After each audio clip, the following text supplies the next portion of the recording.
Netflix, Canal+, Prime Video, Salto, Disney+. Les plateformes SVOD se multiplient mais rien ne change. Vous vous demandez toujours quoi regarder ? Télé Loisirs vient à votre rescousse chaque semaine dans À la demande, le podcast qui vous permettra de lancer le bouton play en toute sérénité.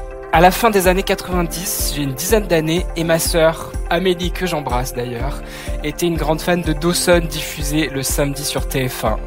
Au cours de la saison 2, le personnage de Jack McPhee, le frère d'Andy, joué par Kerr Smith, fait son apparition. Il se cherche et se trouve au fil des épisodes. À la fin de la saison 3 a lieu le premier baiser entre deux hommes à la télévision américaine. Puis il y a eu Tara et Willow dans Buffy contre les vampires. En 2022, les personnages homosexuels sont devenus une normalité et ne sont plus relégués aux personnages secondaires. Ils ont même droit à leur propre série. On peut citer Victor, le héros de Love Victor, la suite de Love Simon, dont la saison 3 est disponible depuis ce mercredi 15 juin sur Disney+. Charlie Springs et Nick Nelson, les deux amoureux de Heartstopper, la série trop cute de Netflix, ou Juliette et Calliope, les héroïnes de First Kid, la nouvelle série de vampires qui met en scène une romance lesbienne sur Netflix également. Bienvenue dans ce nouvel épisode d'À la demande, le podcast de la rédaction de Télé Loisirs consacré aux plateformes de streaming. Et cette semaine, vous l'auriez compris, pour ce mois des fiertés, on s'intéresse aux séries LGBTQIA+, destinées aux adolescents et disponibles en SVOD. Pour ce numéro, je suis ravi de retrouver Juliette Heusbrock, une habituée de ce rendez-vous. Salut Juliette. Salut Thomas. Et on commence ce tour d'horizon avec la saison 3 de Love Victor. À la fin de la saison 2, Juliette, Victor devait faire un choix entre Benji et Raïm. Qu'est-ce que tu peux nous dire sur ces derniers épisodes, parce que c'est la dernière saison ? Et est-ce que tu as aimé cette saison ? Alors que les spoilers allergiques se mettent tout de suite en mute, puisque je peux vous dévoiler qui Victor a choisi. Et il a fait exactement le choix que je ne voulais pas, à savoir, il retourne sonner chez Benji. Ah non, pourquoi tu me dis ça, Juliette ? Tu vas passer une mauvaise journée, mais... Je pense. Mais en fait, j'avoue que c'est vrai, moi, comme toi, personnellement, je suis plutôt team Raïm. C'est un personnage beaucoup plus frais, qui a beaucoup plus d'humour. J'avoue que j'aime pas du tout ce côté un peu droopy que se traîne Benji depuis la saison 1. Après, bon, le cœur a ses raisons que la raison et moi-même ignorons complètement. En tout cas, j'avoue que j'aime beaucoup cette nouvelle saison, malgré ce choix. Et en fait, pour tout te dire, je suis assez soulagée. En fait, moi, la saison 2 m'avait énormément plombée. J'avais adoré la saison 1. Et en fait, la saison 2, alors elle abordait des sujets un peu plus matures, comme le coming out. Sauf que pour le cas de Victor, ça se passait extrêmement mal, notamment avec sa mère. Et en fait, le hic, à ce moment-là, c'est que le puritanisme de sa mère et sa difficulté à accepter la sexualité de Victor, c'est vrai, ça représente une réalité tristement vraie aux États-Unis. Donc c'est difficile de dire que c'était un mauvais choix scénaristique et qu'il aurait fallu faire comme si on était dans le monde des bisounours. Mais le problème, c'est qu'ils ont vraiment tiré en longueur sur cet arc-là, ils en ont fait des caisses, sauf que pour moi, l'objectif de cette série, et on parlera après d'Heartstopper, mais en fait, pour moi, l'objectif de cette série, c'est d'aider les ados qui la regardent à mieux s'accepter et surtout à se décomplexer du fait d'exprimer, de comprendre leur sexualité, et puis ensuite, dans un second temps, de l'exprimer, peut-être à leurs proches. Et en fait, j'étais vraiment embêtée avec cette saison 2, qu'on représente, tu vois, encore le coming out comme une sorte de cérémonie sacrificielle où pour certains jeunes, ce serait forcément une source de forte souffrance entre le fait de s'exprimer et le fait d'être gay. Et moi, ça me gêne qu'en 2022, on propose encore des séries aux jeunes qui fassent cette association, si on veut les aider à se décomplexer en tout cas. Surtout que Love Victor a jamais eu pour vocation d'être une série dramatique. Et en fait, je trouve que justement, la saison 3 rectifie le tir dans le sens où là, on ne parle plus de blessures irrémédiables entre une mère et son fils, de grosses cassures. Tu vois, on parle juste d'ados qui s'aiment, qui se séparent, qui se disputent. Et pour moi, ça, c'est la vie d'un ado gay ou pas, mais c'est la vie amoureuse de quelqu'un qui a 16 ans, quoi. Et en fait, moi, c'était ça que j'attendais dans une seconde partie de Love Victor. C'était qu'une fois qu'on avait traité le sujet de comment je m'accepte en tant que personne gay à 16 ans, et ensuite, juste faire comprendre que la normalité reprend le dessus dans les relations amoureuses. Et la saison 3 réussit ça. Et puis surtout, on retrouve évidemment Félix et Lake, qui moi, à titre perso, sont mes petits chouchous, parce que c'est vraiment les plus drôles de la saison 1 à la saison 3. Et en fait, ils reprennent vachement de place en saison 3, là où on les avait un peu mis en silence en saison 2. Et puis, voilà. Nouveau spoiler, ils sont plus ensemble en saison 3, mais pour le mieux, puisque du coup, ils vont chacun un peu explorer leur vie amoureuse et sexuelle, chacun de leur côté, notamment Lake avec une copine du lycée. Enfin voilà, quoi, c'est fun, c'est léger, ça crie un peu, mais c'est être amoureux à 16 ans, quoi.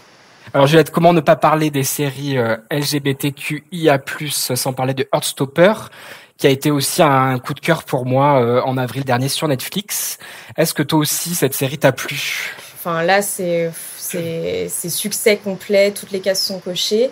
Alors effectivement, c'est une série pour ados. Enfin voilà, ça fait partie des séries classiques, teenager. Sauf que moi, c'est vraiment une série que je recommande à toutes les générations de regarder. Et en fait, à titre personnel, et pas mal de personnes de mon entourage m'ont fait la réflexion, c'est vraiment, tu vois, le genre de série que j'aurais adoré avoir vu à 14 ans, que j'aurais adoré qu'on me montre à 14 ans, et peut-être même que j'aurais aimé la voir avec mes parents, tu vois. Parce qu'en fait, c'est mignon, tout en étant réaliste et sans jamais verser dans le négatif à l'excès. C'est-à-dire que oui, il y a des difficultés sur le fait de faire son coming out au lycée, sur le fait d'être amoureux du premier garçon quand on est un garçon soi-même. Mais en même temps, voilà, il n'y a jamais rien d'irrémédiable, justement, puisque quand on est ado, bah, tout est éphémère, tout passe. Et en fait, c'est juste deux ados qui se découvrent eux-mêmes en découvrant qui ils aiment. Et moi, ça m'a vachement plu.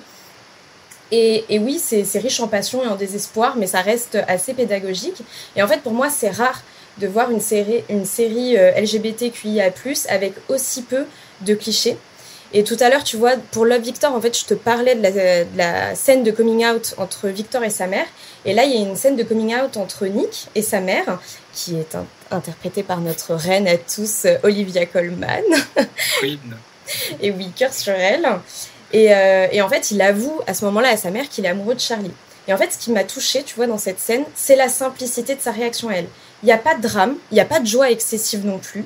Elle est juste envahie par le bonheur du fait que son fils arrive à lui parler et que son ado de 16 ans arrive à lui parler de sa vie amoureuse. Parce que le sujet, à ce moment-là, c'est pas la sexualité de Nick, et ça ne devrait jamais l'être d'ailleurs, c'est juste que lui, il se sent assez en confiance pour être écouté par son parent et se confier à lui, peu importe le sujet. Et en fait, moi, ça m'a fait un bien fou, quoi. Et je me languis vraiment de voir la saison 2.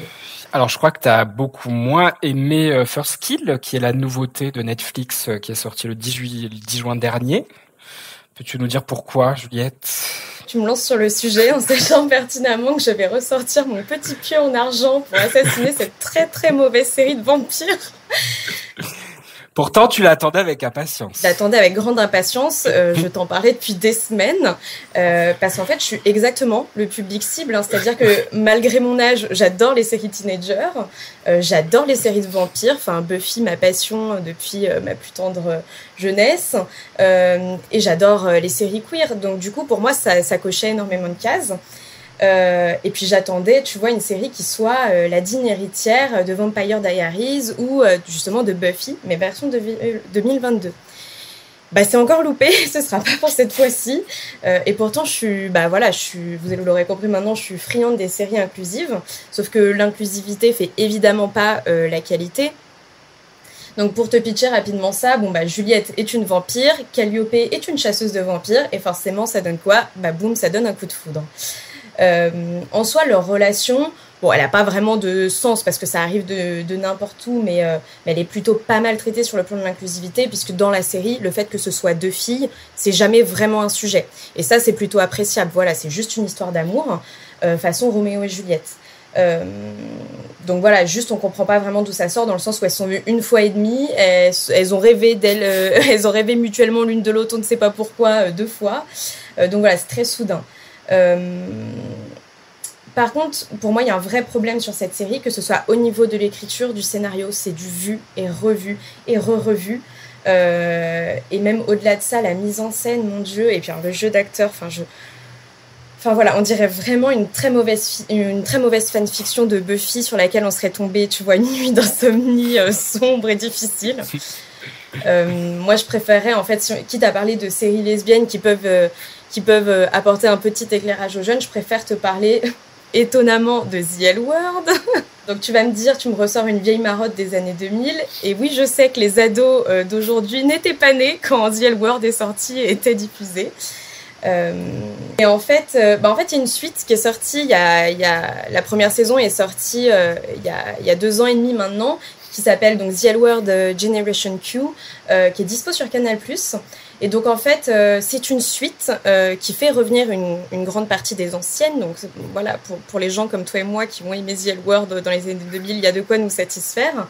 Mais surtout, ça suit une nouvelle génération de jeunes personnes qui vivent à Los Angeles. Et en fait, c'est une série qui est plutôt destinée aux jeunes adultes qu'aux ados. Sauf que moi, ce que j'ai beaucoup aimé, c'est que c'est dur de faire des suites, c'est dur de faire des spin-offs. On en a déjà parlé de nombreuses fois dans ce podcast. Sauf que là, justement, la série qui, en plus, traite de sujets de société assez forts comme la sexualité, le genre, réussit à se remettre à la page.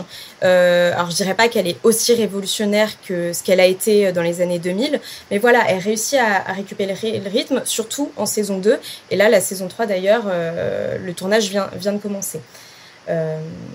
Sinon voilà, pour varier un peu les plaisirs, en moins contemporain mais en tout aussi frais, il y a la série Dickinson qui est sur Apple TV+.